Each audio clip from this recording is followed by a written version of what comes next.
All right, so in this deep dive, we're going to cover just a little bit on what I did to help Nancy in regard to getting not only proof in the hands of the payment processor that a fraudulent dispute had just been submitted against her because she did, in fact, provide coaching services, but also what to do after the entire situation of her responding to the payment processor. So the situation went a little bit like this. She had a client, not just, this wasn't the first time, but she wasn't sure because the scenario was a little different. This client wanted a refund, communicated that, and she was helped by someone else to craft a letter to respond to the payment processor. The issue is that the file that she created within that letter, it didn't articulate just the facts, right?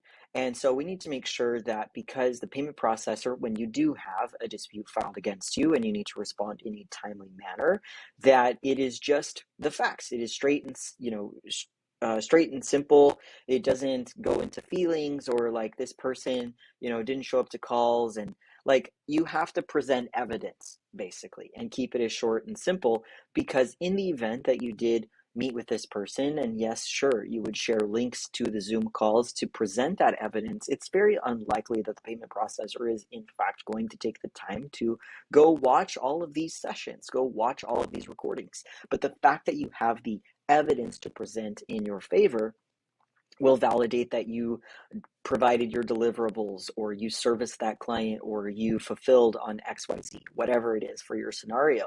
So the issue for Nancy was that the problem was this client is someone who she had given verbally a money back guarantee if this person after 30 days did not make at least 2 sales or get to specific clients who were paying that person.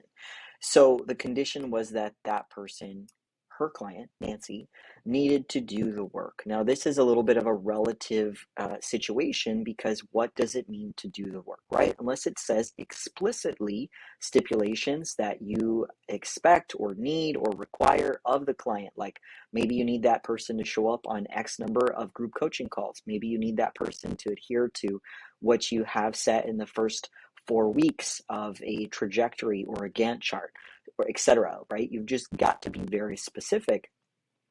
And this person who requested the refund through the bank, specifically, as a side note here, when someone files through their bank or through their credit card instead of Stripe, you still have to follow the process like you normally would, and Stripe will, unless that bank or that uh, alternative financial institution has outreach to you directly, you can still and would need to submit information, documentation, evidence to your payment processor, whether it's Stripe, PayPal, etc.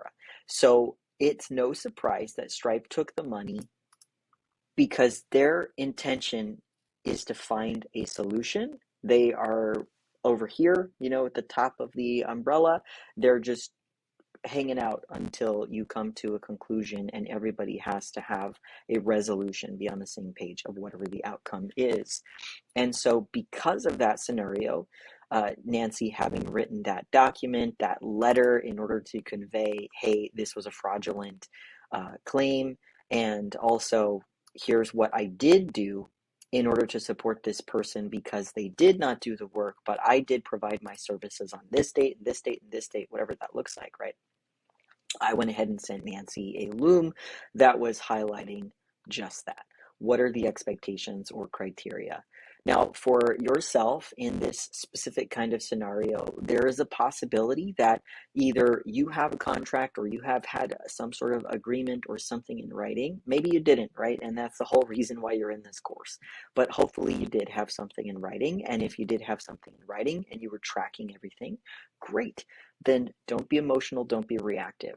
Just go ahead and respond to the payment processor the way you normally would. Follow the process. Utilize the dispute template that is inside of this course in order to make sure that you set yourself up for success, to increase your odds of winning the dispute.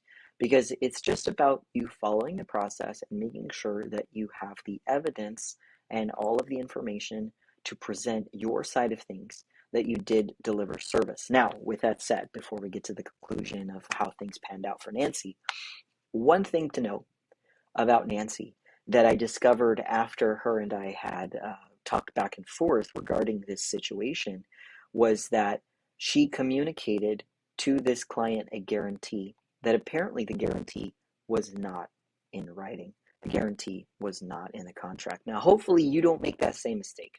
Okay, I've harped on that quite a bit inside of the course at different segments of the material in the curriculum.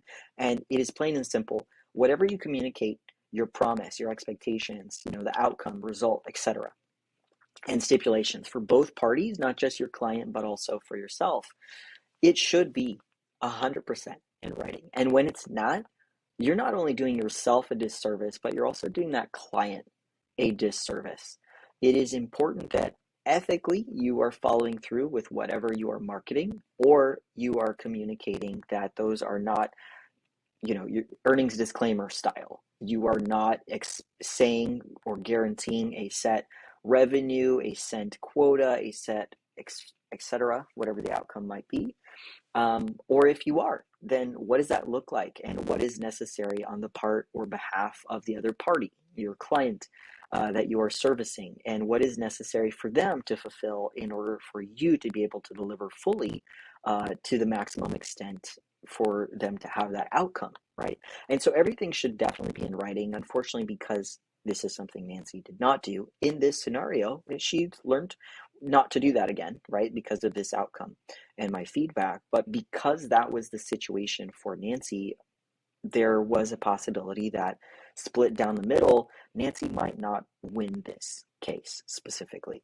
If her client had communicated to that bank or financial institution, hey, this person, did a whole bait and switch. Like, they told me I was going to have my money back if I wasn't satisfied, and here they are, they're saying there's no refunds. Okay, so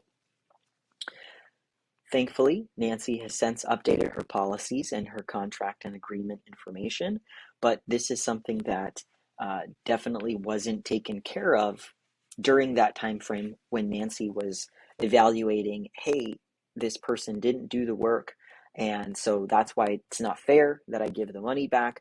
But yet her client was looking at it like, well, I'm going to get my money back if I don't make the 2 sales. I didn't have the outcome or result that I was expecting, and because no expectations were set that were proper in the very beginning, both people are at an impasse. All right, so here was the outcome. Here is what transpired. Nancy, got on the ball. She reviewed the loom. She ended up updating her documentation, so it was facts only, evidence driven only, associated with embedded links to the Zoom conversations that were recorded calls from her cloud.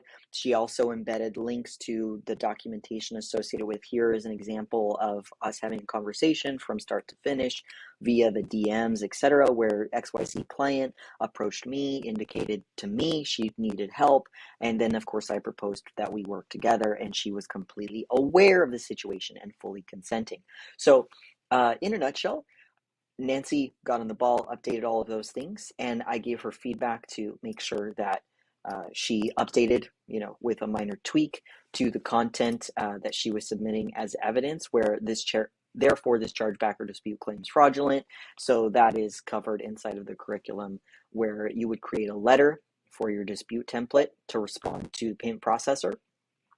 She communicated to me she was grateful, and then she ended up indicating that she did win the dispute ultimately. So that was a positive outcome. That was wonderful. Now, I'm glad that panned out for her, and hopefully this is of value to you. But big caveat here to the scenario. Could this have been prevented? Possibly, if the right expectations had been set from the very beginning of how long could it potentially take to achieve those 2 clients. And also, here are the stipulations, client A, that you need to complete, or the time frame for those things to occur, in order for me to be able to honor that guarantee, right? And that would only be possible if the guarantee were in fact in writing, and that person were to initial it or sign it and acknowledge and so forth.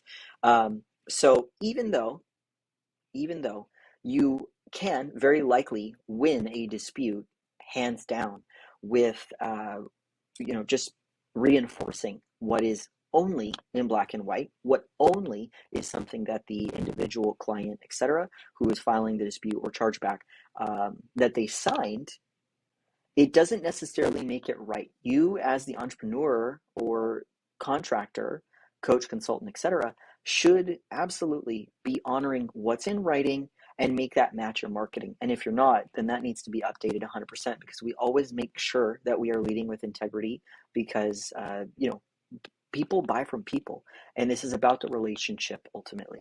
Thanks again for watching this video, and hope you enjoyed this deep dive.